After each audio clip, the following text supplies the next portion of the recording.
Hola a todos, yo soy Martina y esto es Books and Face.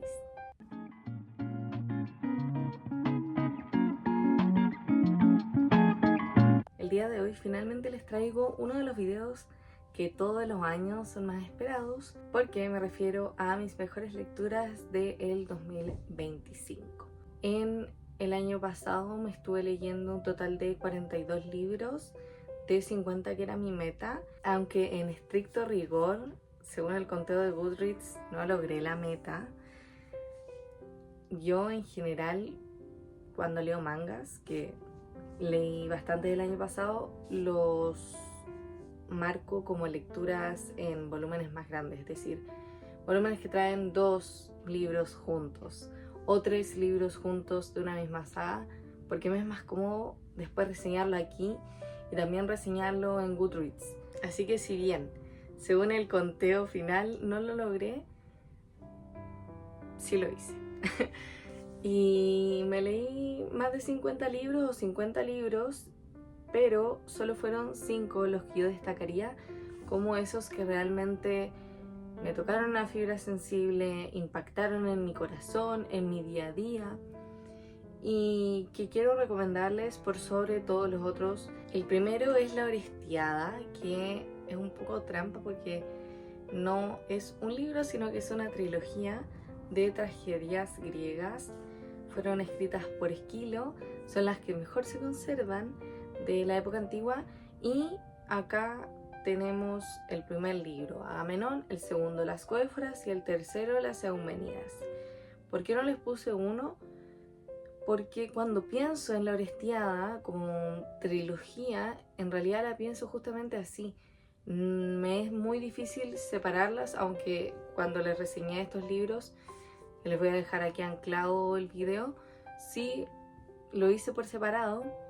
Creo que las tragedias en su conjunto, en particular estas, se entienden mucho mejor si las pensamos como un todo.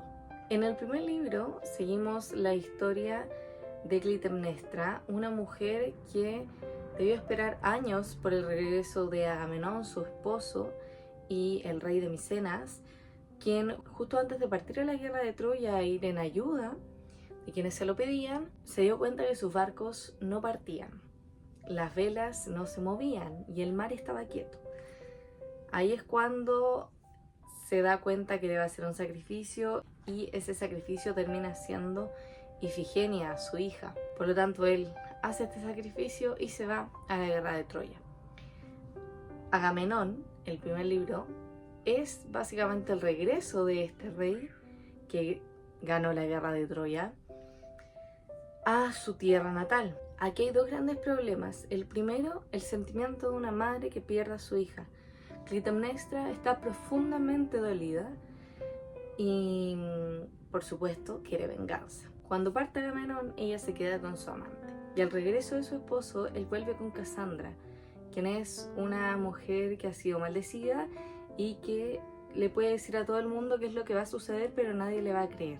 Hasta que ocurra.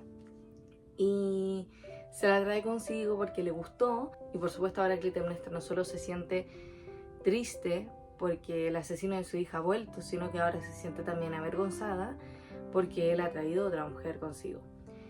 Y Agamenón es el inicio de una de las tragedias familiares más importantes de la antigua Grecia, porque es una trilogía de sucesiones. Y no hay mejor tragedia que aquella en la que hay consanguinidad. Y aquí todos tienen vínculos familiares. Entonces, realmente hace que uno, como lector, se preocupe, diga, ¿cómo sería esto? ¿Qué pasaría si esto ocurriera en mi familia?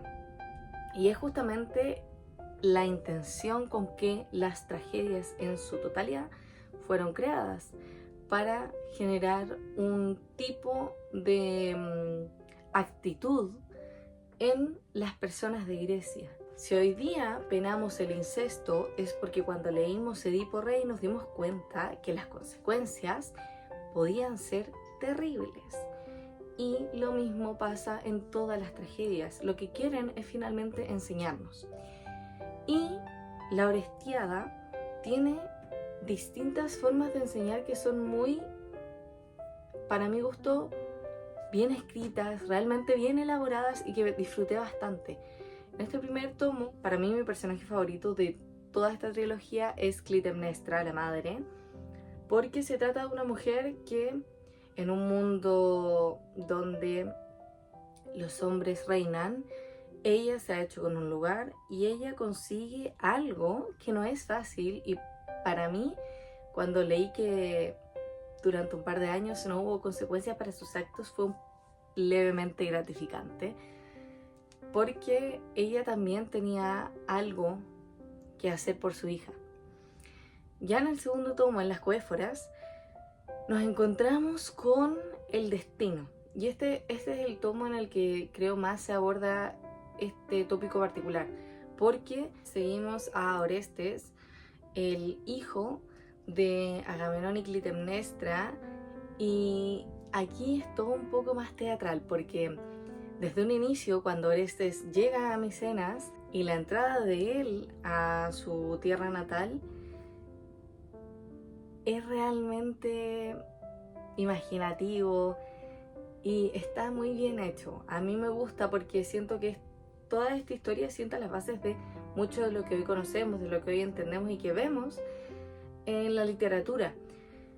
Orestes, digamos, llega disfrazado, y eso es muy divertido porque nadie se acuerda de cómo luce Orestes, dado que estuvo años lejos, y de esta forma logra ingresar. En el interior del castillo se encuentra con su hermana Electra, la misma del complejo de Electra, una hija enamorada de su padre, que a todo esto en realidad nunca convivieron mucho tiempo, porque cuando Agamenón se fue, ella era muy pequeña, pero aún así logró generar estos sentimientos de enamoramiento hacia él. Y bueno, vemos también lo fuerte que puede llegar a ser este amor al padre y cómo realmente es producto de esto que Orestes toma su decisión final. Para mí este es, de los tres tomos, el que más triste me pone, no tanto por la decisión que toma Orestes, porque dentro de todo es entendible, sino el hecho mismo de que haya escogido tomar esa decisión. De todas formas, es, como les digo, muy buena, aunque el final no sea de mi total agrado, simplemente porque pasa algo que no quería que sucediera. De esta forma llegamos a las Euménides, que es para mí el más importante, porque este ya no nos deja solo el conocimiento de que hay cosas que no debemos hacer.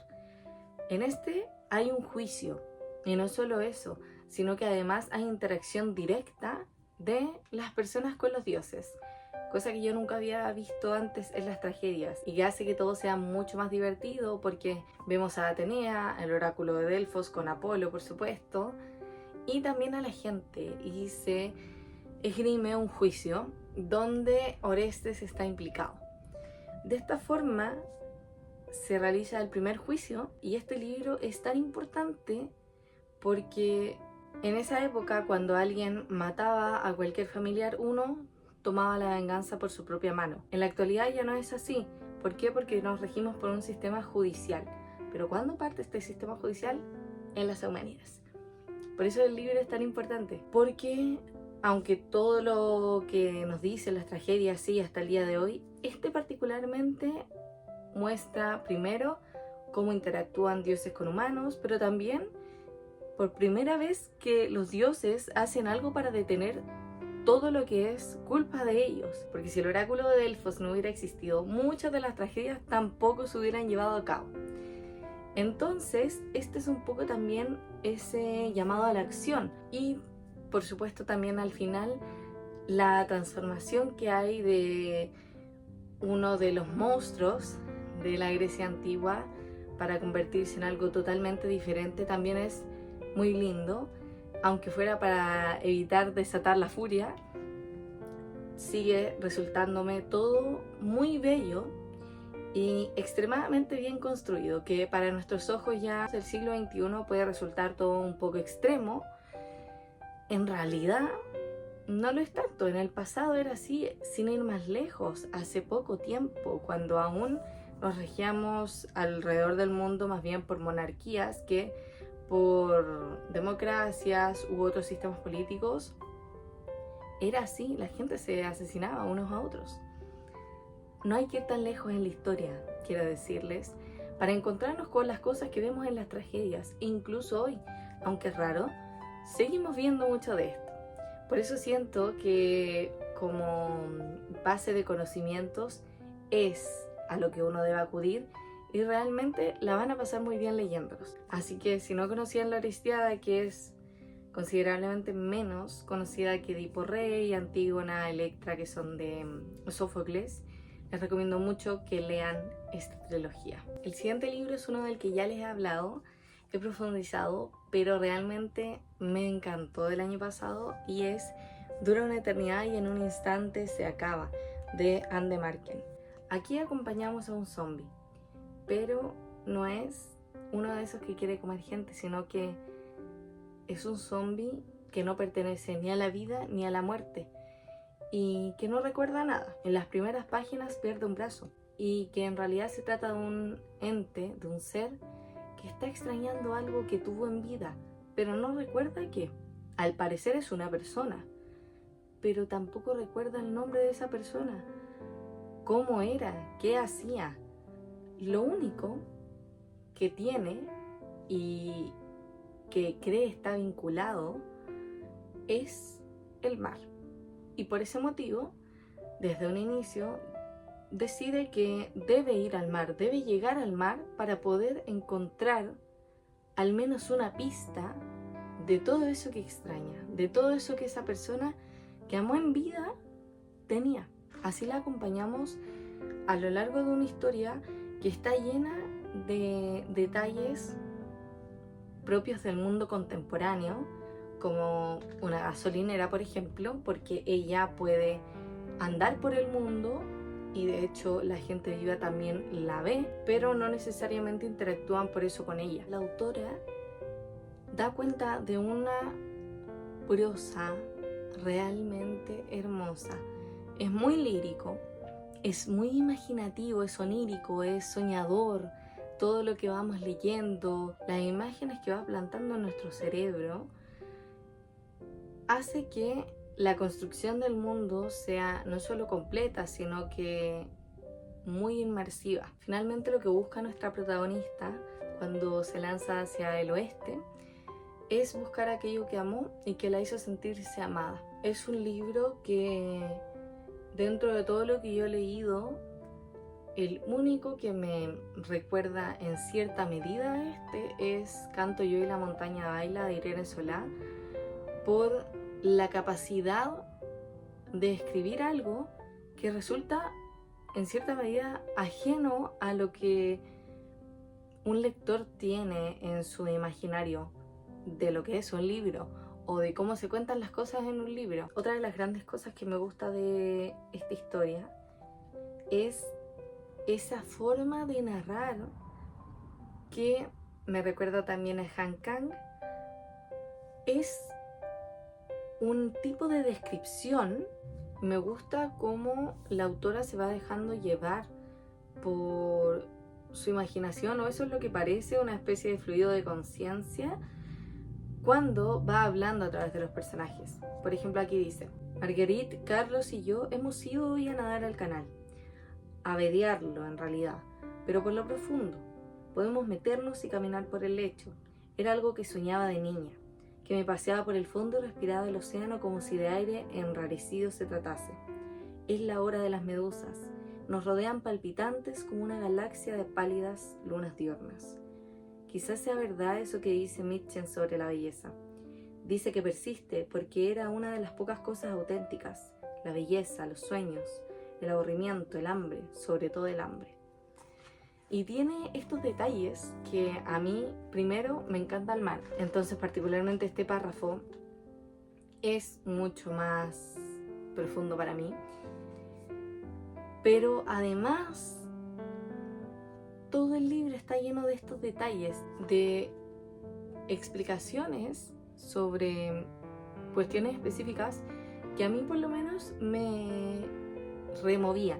Este es un libro realmente bello, muy cortito como pueden ver, pero que me hizo sentir de todo, sobre todo porque cuando lo leí me encontraba extrañando a una persona cuyo rostro no recordaba, justamente como la protagonista. Además, porque, como pueden ver ahí, dice para M en la dedicatoria del libro y yo me llamo Martina. Así que me tomé esta historia muy personal, lloré leyéndola porque estaba conectadísima con lo que estaba pasando. Yo era ella, así mismo me estaba sintiendo. Tenía también gustos similares a los míos, como lo era el mar, la pasión por el mar.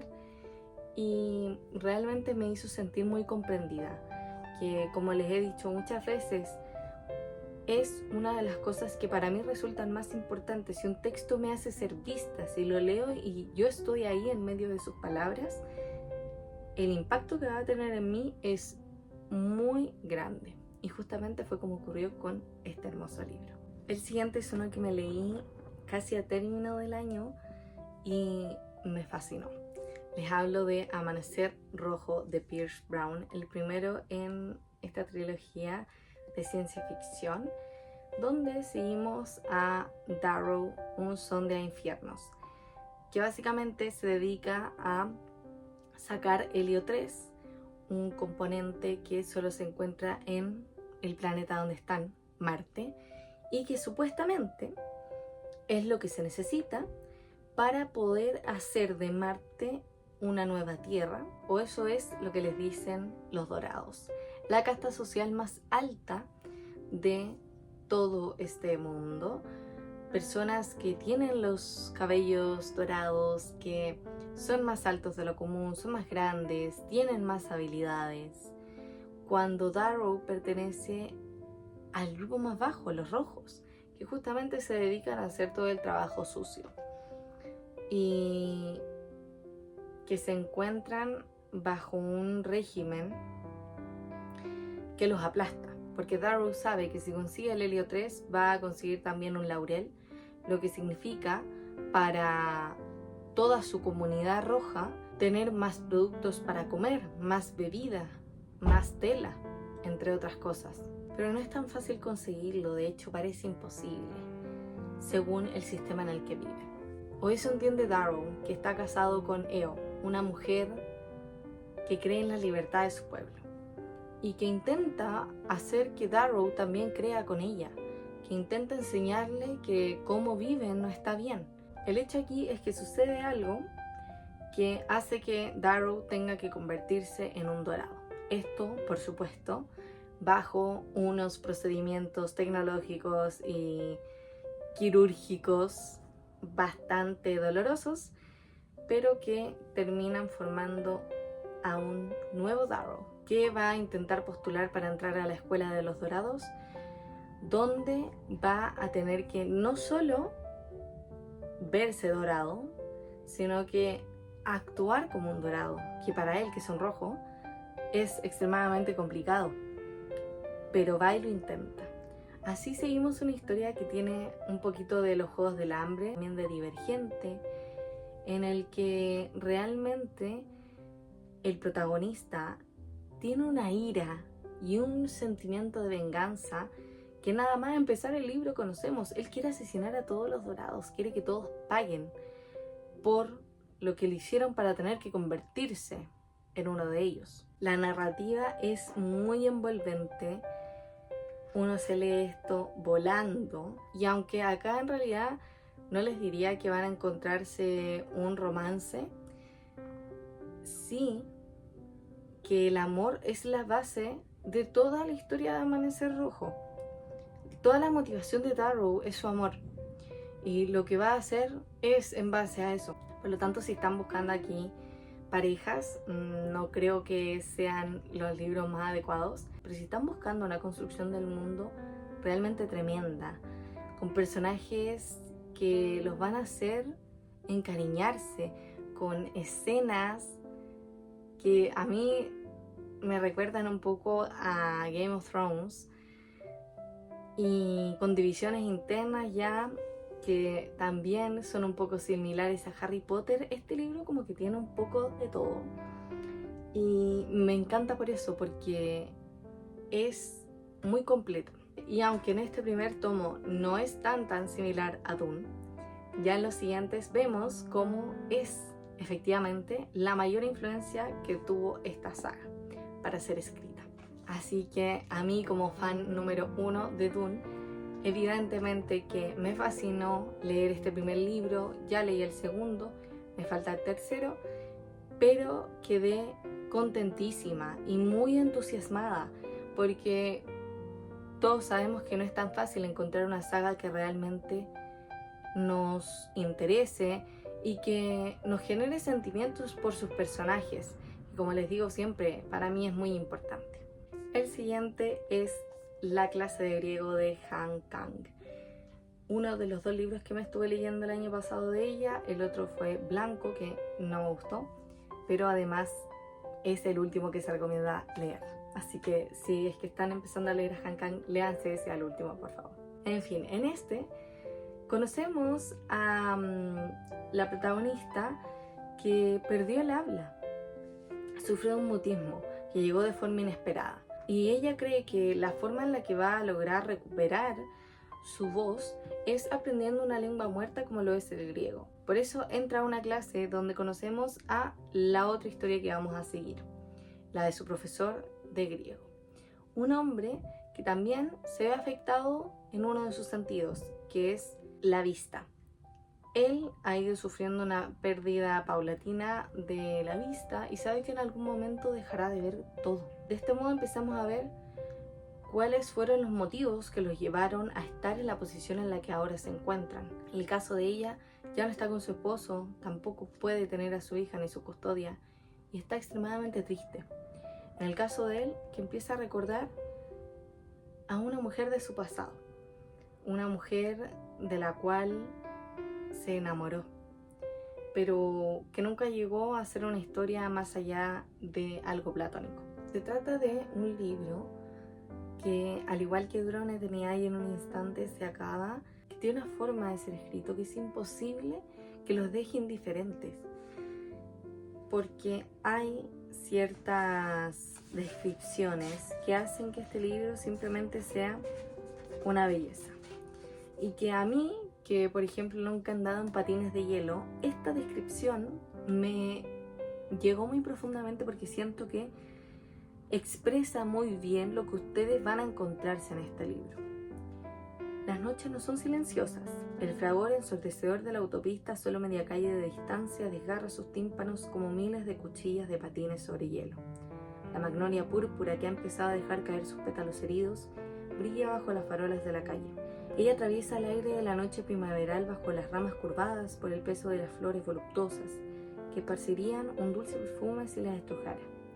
Aunque sabe que nada resbala por sus mejillas, cada tanto se enjuga la cara con ambas manos. No cualquier escritor hubiera escrito esa escena particular con el nivel de detalle que Han Kang lo hizo, porque ella le da un sentido a cada una de las palabras que escribe. Y aunque el libro es corto, todo lo que contiene tiene un motivo de ser. Y eso, a veces y en muchas ocasiones, es más valorable que la cantidad de páginas que tiene un libro. El nivel de contenido que uno se encuentra cuando se adentra en esta historia es muy grande.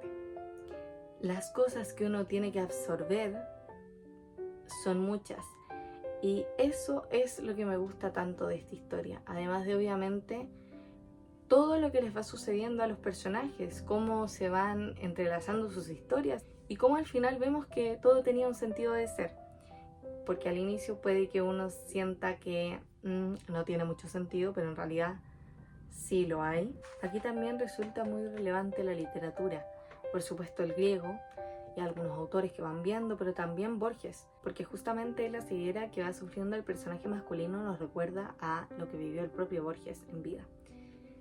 Es un libro hermoso que sin dudas tienen que leer, pero tienen que leer con detalle. No es algo que pueden pasar a la ligera, es algo que deben considerar que deben valorar por cada una de sus palabras. Y el último, pero no por eso menos importante, es Uzumaki de Junji Ito, un manga de 3 tomos. Este es el tomo integral, es decir, que contiene los 3, donde seguimos la historia de un pueblo que está maldito, pero no por una bruja o por un demonio, sino que por unas espirales. En Kurosucho, un pueblo bastante alejado del Japón más centralizado, vive Kiri, nuestra protagonista principal, que se da cuenta que el padre de su novio, Suichi, se encuentra sentado al inicio de la historia viendo por una rendija una pequeña caracola, que es el primer acercamiento que hay hacia la espiral. Y luego cómo este primer vistazo se torna en una obsesión, que con el tiempo se va masificando hacia todas las cosas del pueblo, en todas las formas que una espiral se puede presentar. Junji Ito es un escritor de terror. Y este terror es entre psicológico y experimental, porque no es ese terror en el que haya un ente que te quiera asustar y te quiera generar miedo y acabar con tu vida hacia el final, sino que hay algo paranormal sucediendo aquí, donde todas las personas se están viendo afectadas por ello, por las espirales del mundo natural, como las que se pueden formar en un remolino dentro de un lago, aquellas que están en nuestro interior, en animales como los caracoles y muchas otras cosas más que realmente son terroríficas y que en un inicio Kiri no considera que en realidad esté ocurriendo nada fuera de lugar totalmente en su pueblo, pero Suichi, su novio, le dice desde un inicio que ellos deben irse y que se vayan juntos de ahí, porque algo raro está pasando y cree que podría llegar a afectarlos en un futuro. Es una historia que también se va entrelazando, aunque muy levemente, con el amor, no solo entre esta pareja principal, sino que también entre otras de pequeñas historias que vamos viendo, porque Kiri y Suichi se van dando cuenta de todo lo que ocurre y se enteran por tanto de las historias de personas que habitan en el pueblo. Las ilustraciones que tiene también este manga son muy lindas. Es un gran primer acercamiento si nunca han leído mangas o cualquier otra historieta, para adentrarse en un mundo donde hay más ilustraciones que texto, pero que no por eso son historias que les falte contenido, todo lo contrario, muchas veces el nivel de profundidad que tienen es extremadamente alto. Y es justamente como ocurre acá. El final de esta historia es, para mi gusto, romántico, pero no romántico en el sentido cotidiano, sino que para lo que es el romance dentro de esta historia y dentro de lo que escribe Junji Ito. A mí esta es una trilogía que realmente me asustó, que tuve que ir leyendo con calma porque sabía que si lo hacía más rápido me iba a asustar demasiado, particularmente a mí que soy una persona muy miedosa. Entonces me di mi tiempo y fue lo mejor, porque de esa manera logré disfrutar de todos los detalles visuales y narrativos que contenía Uzumaki. Esas fueron mis 5 mejores lecturas del 2025. Sé que con La Orestiada y Uzumaki hice un poco de trampa porque ambas son trilogías, pero como es mi canal, yo decido cómo recomendarles y preferí hacerlo de ese modo porque siento que es la mejor forma en que uno se adentra a estas historias. Todos estos libros me encantaron y espero haberles generado, aunque sea un leve interés en cualquiera de estas lecturas, una necesidad de leerlas al futuro o a la brevedad, como ustedes prefieran. Y si les gustó este video, no olviden darle a like, suscribirse y activar la campanita para que les lleguen las notificaciones de todos los videos que voy subiendo al canal. No olviden que también tengo otras redes sociales, TikTok, Instagram, donde me pueden seguir y ver contenidos más cortos que los videos que subo aquí en YouTube. Nos vemos en la próxima. Bye.